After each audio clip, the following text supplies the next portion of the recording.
नमस्कार, स्वागत है आप सभी का मॉर्निंग न्यूज में। मैं हूं आपके साथ हर्षदा। केंद्रीय संस्कृति एवं पर्यटन मंत्री गजेंद्र सिंह शेखावत कल जोधपुर पहुंचे। जोधपुर एयरपोर्ट पर मीडिया से मुखातिब होते हुए उन्होंने कहा कि सीमा सुरक्षा बल ने भारत की पश्चिमी सीमाओं को पूरी तरह सुरक्षा दी है। उन्होंने अटल बिहारी वाजपेयी के समय लागू की गई वन फोर्स वन बॉर्डर व्यवस्था की सराहना की। शेखावत ने बताया कि प्रधानमंत्री नरेंद्र मोदी की प्रेरणा से सीमा सुरक्षा बल के रेंजिंग डे कार्यक्रम को अब दिल्ली के बजाय अन्य स्थानों पर आयोजित किया जा रहा है। जोधपुर में इसका आयोजन पहली बार हो रहा है। प्रधानमंत्री के ट्वीट पर शेखावत ने कहा कि संविधान भारत की भावनाओं का दर्पण है। जोधपुर से मनोहर सिंह की रिपोर्ट। देखिए, भारत के पश्चिम की सीमाओं का सीमा सुरक्षा बल ने जिस तरह से प्रबंधन किया है, इसके चलते हुए निश्चित रूप से ये भारत की सबसे सुरक्षित और सबसे शांत सीमा ऐसी है। माननीय अटल बिहारी वाजपेयी जी के जगह समय में जब वन फोर्स वन बॉर्डर ऐसी व्यवस्था की गई, उसके बाद से पंजाब और बांग्लादेश ये दोनों बॉर्डर की सुरक्षा की जिम्मेदारी सीमा सुरक्षा बल पर है। और अपने गठन के समय से लेकर के अब तक सीमा सुरक्षा बल ने भारत की सीमाओं की सुरक्षा के लिए अभूतपूर्व काम किया है। दुनिया में सबसे बड़ा सेंट्रल आर्म पुलिस फोर्स होने के साथ साथ में ये एकमात्र ऐसा पुलिस बल है जिसके पास में अपनी नभ, थल और जल तीनों पर सुरक्षा करने की अपनी व्यवस्था है, अपनी फ्लीट है, अपना कौशल है। निश्चित ही हम सब लोग आज चैन की नींद इसलिए सो पाते हैं कि सीमा पर सजग प्रहरी के रूप में हमारा भारत के सीमा सुरक्षा बल का प्रहरी सन्नद्ध होकर के चौकसी के साथ में खड़ा है। हमारे लिए सौभाग्य का विषय है कि सम्माननीय गृह मंत्री जी स्वयं सीमा सुरक्षा बल के रेजिंग डे के इस कार्यक्रम में यहाँ जोधपुर पधार रहे हैं। पहले ये कार्यक्रम सिर्फ दिल्ली में हुआ करते थे, लेकिन मोदी जी की सरकार बनने के बाद प्रधानमंत्री जी की प्रेरणा से यह तय किया गया कि इन कार्यक्रमों को हम अलग अलग जगह पर करें। और ये कार्यक्रम 2 साल पहले जैसलमेर में आयोजित हुआ, इस बार जोधपुर में आयोजित हो रहा है। और क्योंकि पश्चिमी सीमांत क्षेत्र के लोगों का सहज संबद्ध सीमावर्ती क्षेत्र के पर काम करने वाले इन फोर्सेज से है, तो निश्चित ही जोधपुर में इस कार्यक्रम का आयोजन जोधपुर के लिए, जोधपुर वासियों के लिए, मारवाड़ वासियों के लिए और ऐसे हजारों लोग जिन्होंने भारत के सीमा सुरक्षा बल में अपनी सेवाएं देकर के सेवानिवृत्त हुए, उनके लिए अत्यंत प्रसन्नता का अवसर। सर, आपका एक आर्टिकल प्रधानमंत्री नरेंद्र मोदी ने शेयर किया है, उसमें कहा गया है कि जो भारत का संविधान है वो डॉक्यूमेंट्स का ज्यादा अधिक है, तो उसका क्या कुछ कहेंगे? देखिए, निश्चित रूप से भारत का संविधान एक लिविंग डॉक्यूमेंट होने के साथ साथ हम भारत के लोगों के लिए एक पुस्तक से कहीं अधिक है। संविधान की मूल प्रति में जिस तरह से भारत की भावनाओं को, भारत के लोगों के विचार को, भारत के लोगों की आस्था को, भारत के सिद्धांत को, भारत के जीवन को जिस तरह से विभिन्न चित्रों के माध्यम से डिपिक्ट किया गया, ये केवल पुस्तक नहीं है, हमारे जीवन पद्धति का हित का एक दर्पण के रूप में है। और जिसके आधार पर काम करते हुए आज हम इस मुकाम पर आकर के पहुंचे हैं। सम्माननीय प्रधानमंत्री जी ने उसे मस्ट रीड टाइप ऐसा क्लिक करके अपना तरफ से ट्वीट किया है। मैं हृदय पूर्वक माननीय प्रधानमंत्री जी का अभिनंदन करता हूँ। Seat number 222। चलिए, ये तो जांच का विषय है और ये जांच के तार कहाँ तक जाएंगे, ये अभी पूरी जांच होने के बाद में ही जाकर के इसके ऊपर मैं कोई टिप्पणी करूँ तो ठीक होगा।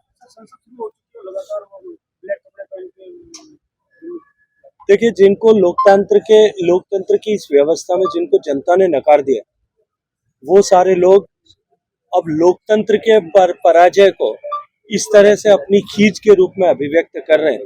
लेकिन देश की जनता इनको इनके चाल चरित्र चेहरे को पहचान चुकी है। आज भारत का लोकतंत्र 75 साल से ज्यादा का हो गया और हम जिस संविधान को लेकर के वो जगह जगह अपना प्रदर्शन करते हैं या जिस संविधान को बचाने का संकल्प ऐसा दिखाते हैं, उस संविधान में जो प्रोसीजर्स लोकतांत्रिक व्यवस्था को चलाने के लिए बनाए गए, उन प्रोसीजर्स को ही वो ठुकराते और झुटलाते हुए दिखाई देते हैं। तो उनका चेहरा कुछ और है और चरित्र कुछ और है। ये एक बार फिर देश की जनता के सामने प्रकट हो रहा है।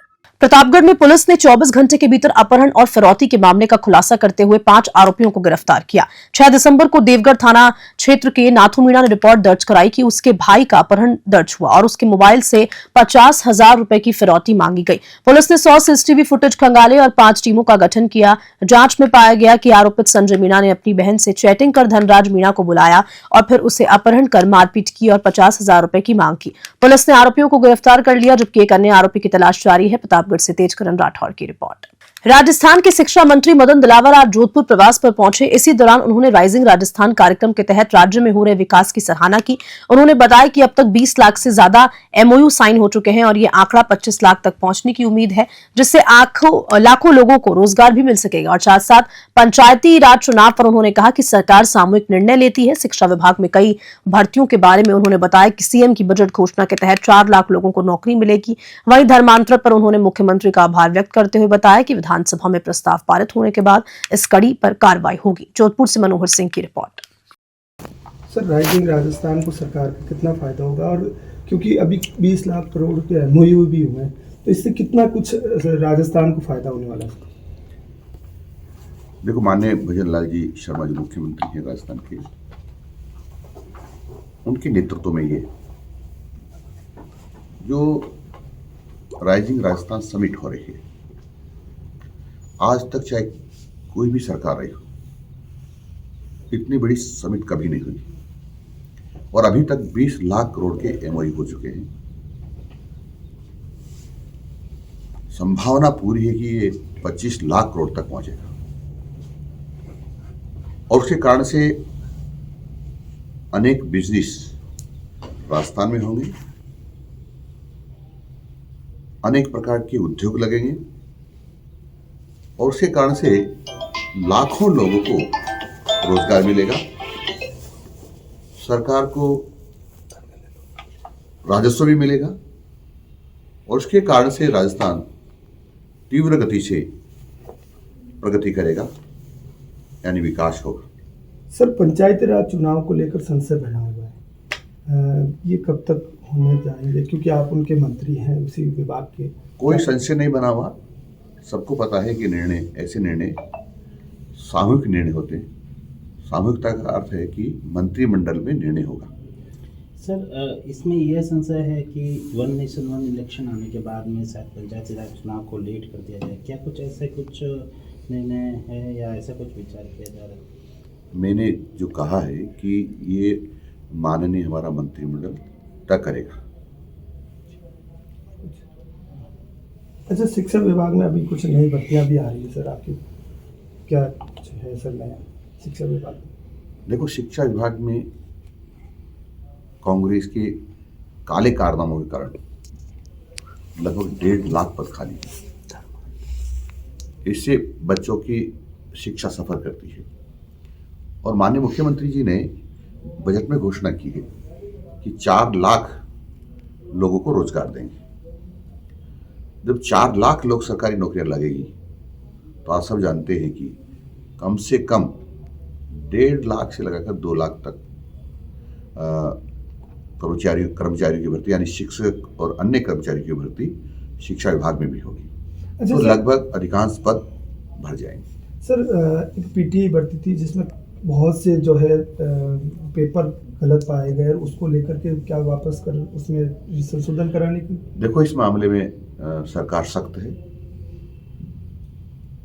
और विधि सम्मत जो भी कठोर कार्रवाई होगी तो कठोर से कठोर कार्रवाई करेंगे। सर, एक धर्मांतरण का मुद्दा, जिस तरह से कानून बनाने की मांग चल रही है, क्या इसको किस तरह से देखते हैं? मैं माननीय मुख्यमंत्री जी को बधाई देना चाहता हूं कि ये बिल पर विचार मंत्रिमंडल में हुआ है और सैद्धांतिक स्वीकृति मंत्रिमंडल ने दे दी है।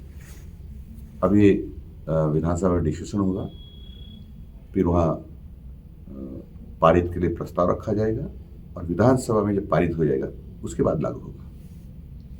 सर, जैसे ही धर्मांतरण परिवर्तन होता है, कई केसेस में ऐसा माना गया कि सहमति से जो शादी करते हैं, तो क्या कुछ लोगों को कुछ लिबरल पॉइंट भी रखना चाहिए? देखो, अभी तक की मेरी जानकारी के अनुसार, क्योंकि यूपी में जो है ये क्या था कि कोई भी धर्मांतरण करेगा तो उसके 1 महीने पहले उसको जिला कलेक्टर को सूचित करना पड़ेगा। अब जिला कलेक्टर को सूचित करेगा 1 महीने के अंदर, तो फिर दोनों को उपस्थित भी होना पड़ेगा। वहां जैसा जिला कलेक्टर निर्णय देंगे विधि सम्मत वो होगा।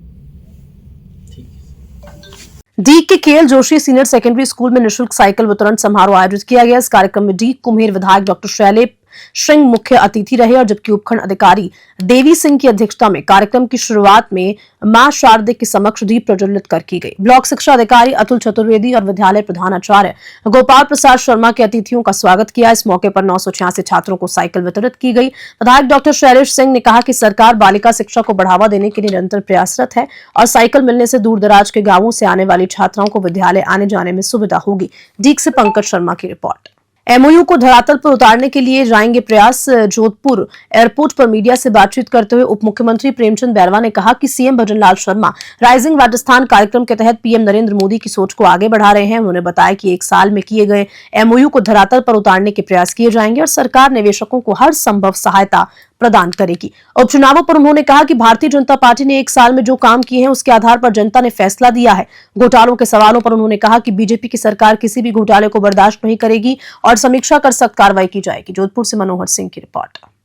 यहाँ खड़े हैं क्योंकि हमारे गृह मंत्री जी यहाँ आ रहे हैं, तो हम सब लोग ही यहाँ पर खड़े हैं। सर, राइजिंग राजस्थान सबमिट हो रहा है और काफी महत्वपूर्ण है।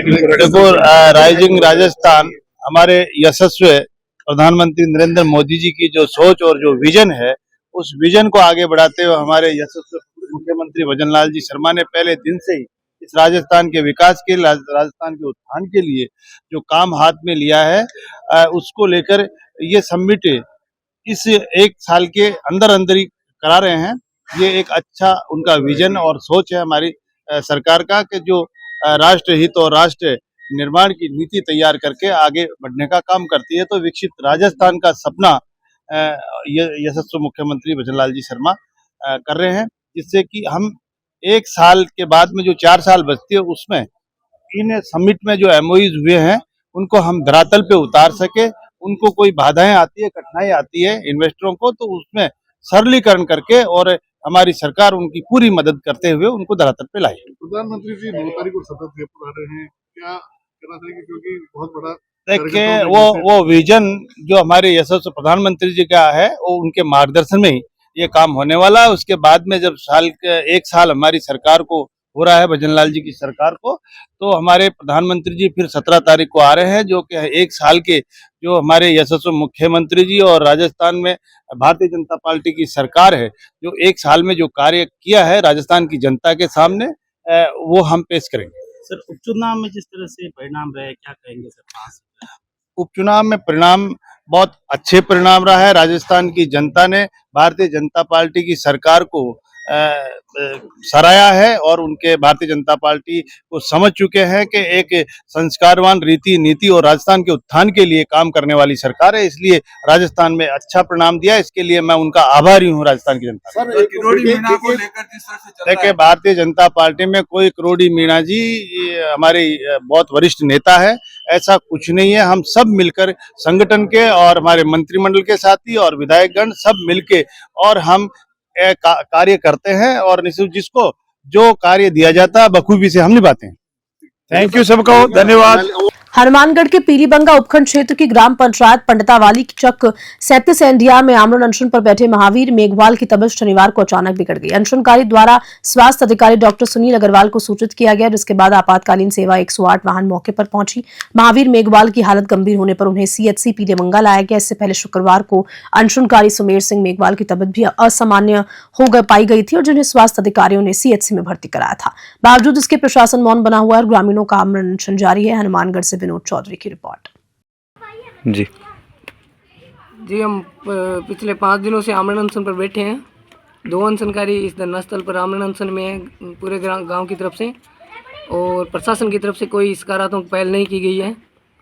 कल मेरी तबीयत खराब हुई थी तो डॉक्टर्स ने मेरे को ट्रीटमेंट देके मैं वापस आ गया यहाँ पे धरना स्थल पर। आज फिर मेरे सहयोगी महावीर जी मेघवाल की तबीयत खराब हुई है और प्रशासन को चेतावनी है, कल संडे का आपके पास टाइम है, सामूहिक आमरण किया जाएगा और अगर महावीर जी की तबीयत के साथ किसी भी प्रकार का खिलवाड़ हो गया, उनकी तबीयत खराब तो प्रशासन की सकारात्मक पहल ना होने के कारण हो रही है, और उसमें अगर ज़्यादा गिरावट आ गई तो प्रशासन, पीलीबंगा प्रशासन को चेतावनी फिर दे रहा हूँ कि आप सोच समझ लेना।